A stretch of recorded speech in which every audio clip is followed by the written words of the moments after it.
Okay, so here is one of the biggest things that Vibe coders miss when they're building their apps.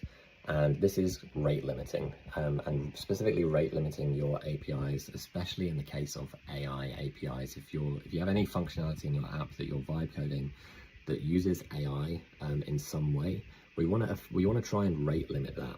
And what rate limiting effectively means is that you're like limiting the usage for your users of accessing that API. And you want to do this because people can potentially spam that API and then basically rack you up a massive cost for that API without you even knowing about it.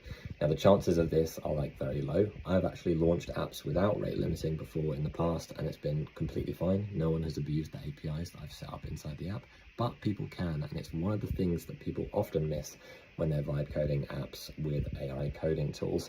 Now, you can do this a couple of different ways. You can do it like in memory rate limiting, which is kind of good for just like launching, or if you want to get something off the ground.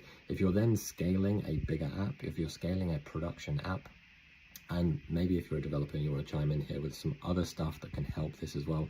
But a good option to use if you're building a production app and scaling that to hundreds of users is something like Redis, which will effectively allow you to set up proper, secure rate limiting for your APIs in your application. So something to be aware of if you're vibe coding apps, make sure you're setting up rate limiting for your APIs.